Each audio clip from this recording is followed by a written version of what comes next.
आज की डेट में सबसे बड़ा सवाल है कि मंडी में आखिर किसका पलड़ा भारी है। मंडी में कंगना का पलड़ा भारी है, लेकिन हम सिर्फ मंडी जिला की बात कर रहे हैं। मंडी के बाहर कंगना और भाजपा की स्थिति कमजोर होती दिखाई दे रही है। मंडी जिले में कंगना का पलड़ा भारी होने की सिर्फ एकमात्र वजह है नेता प्रतिपक्ष जयराम ठाकुर। मंडी में मोदी मैजिक से ज्यादा जयराम ठाकुर का मैजिक चलता है और उसका जीता जागता उदाहरण पिछले लोकसभा उपचुनाव और जो आम चुनाव हुए थे वह है। भले ही पिछली बार प्रतिभा सिंह ने लोकसभा का चुनाव जीता हो, मगर मंडी जिला में 10 में से 9 विधानसभा क्षेत्रों में बढ़त भाजपा ने हासिल की, जिसमें केवल मात्र नाचन एक ऐसा विधानसभा क्षेत्र था जहां से कांग्रेस को बढ़त मिली थी। और कुछ ऐसा ही आम चुनावों में भी हुआ। यहां पर एंटी इनकम्बेंसी होने के बावजूद भी जयराम ठाकुर के नाम पर 10 में से 9 सीटें भाजपा ने जीती और 1 कांग्रेस के नाम रही। लेकिन मंडी से जैसे ही गेम बाहर की तरफ निकली तो कांग्रेस ने अपना दमखम दिखाया और कुल्लू, मनाली, बंजार, आनी, रामपुर, चंबा का भरमौर और किन्नौर समेत स्पीति में भी भाजपा का सफाया कर डाला और एक अच्छा खासा मार्जिन लेकर भाजपा के जिताऊ कैंडिडेट को पटकनी दे दी। उस समय शायद ही किसी ने सोचा था कि प्रतिभा सिंह लोकसभा उपचुनाव जीत पाएंगी, लेकिन विक्रमादित्य सिंह की कड़ी मेहनत के बूते उन्होंने मुश्किल को आसानी में तब्दील कर दिया। ऐसे में यह तो तय है कि जीत किसी की भी हो, दोनों को ही अपने अपने क्षेत्रों को मजबूत करना होगा और दूसरे के स्ट्रांग जोन में जाकर कुछ वोट्स बटोरनी होगी।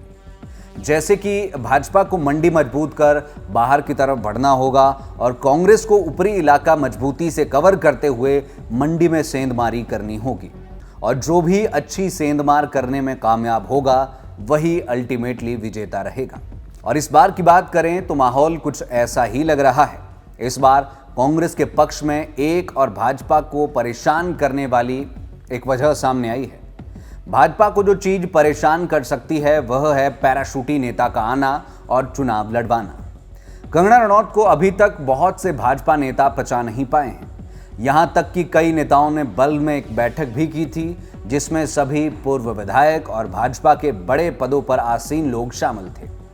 कंगना को जब टिकट मिला तो महेश्वर जी भी खासे खुश नहीं थे और ना ही ब्रिगेडियर खुशहाल जी खुश नजर आए थे, लेकिन बाद में इन दोनों को मना लिया गया था। तो ऐसे में यह लोग अगर अंदर खाते कुछ ना करके भी यदि पार्टी के लिए काम नहीं करते हैं तो भाजपा को मंडी में भी खासा नुकसान झेलना पड़ सकता है।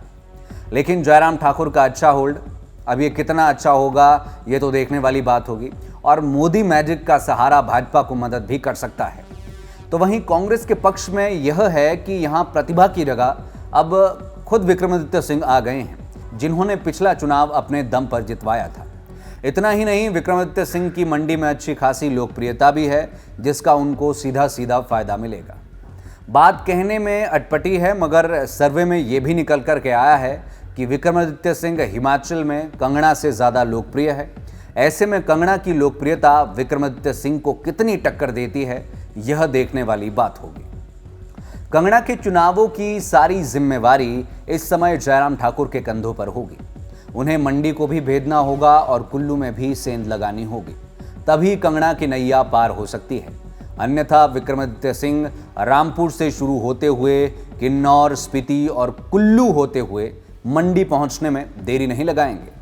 पिछले उपचुनाव में भाजपा की जीत का खरा ही अंदाजा लगाया जा रहा था और प्रतिभा सिंह कहीं ना कहीं पीछे दिख रही थी, मगर इस बार मुकाबला कांटे की टक्कर का है। हाथी किस पासे गिरता है यह देखने वाली बात होगी।